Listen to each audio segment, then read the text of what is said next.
Hey everyone, welcome back to another devlog for Project Saki. In this update, we focused on shaping the opening moments of the game and laying more of the groundwork for the tutorial experience as a whole. One of the first things we added was a fade from black into the scene effect to give the opening a smoother and more cinematic feel. It's a small detail, but it goes a long way towards making the introduction feel intentional, rather than just dropping the player straight into the world. Alongside that, we also created a health bar sprite, which is going to play an important role as we start introducing combat and sparring mechanics. Adding a health bar for Saki was actually a design decision we put a lot of thought into. When we were originally developing the game in Unity, we chose not to include a health bar during the tutorial because we didn't want the player to get stuck if they lost the sparring match.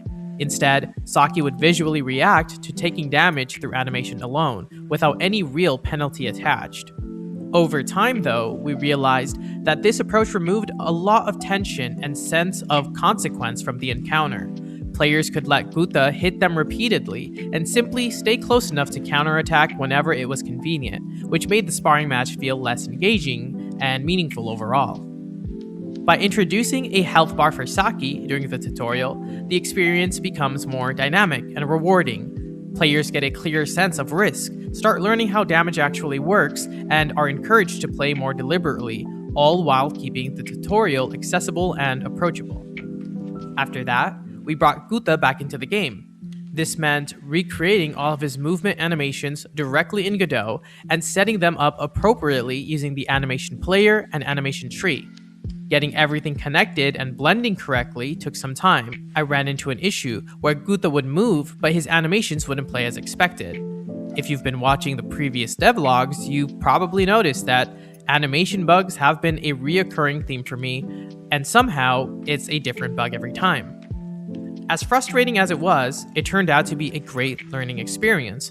While creating animations frame by frame in the animation player, I realized that I wasn't properly locking the animated sprite to each individual animation. Because of that, every time I created a new animation and added keyframes, it was overriding the sprite reference for all of the other animations.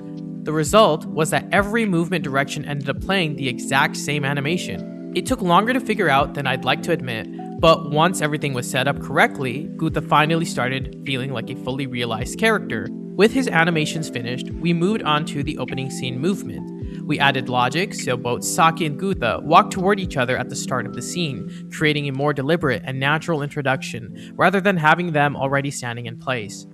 To support future dialogue and cutscene movements, both characters are frozen once they reach their marks, and won't be able to move again until progression through the dialogue allows for it. All of this work sets us up really well for the next phase of development, where we'll be adding the tutorial dialogue back into the game and slowly starting work on incorporating the sparring match. Thanks for watching, and we'll see you in the next devlog.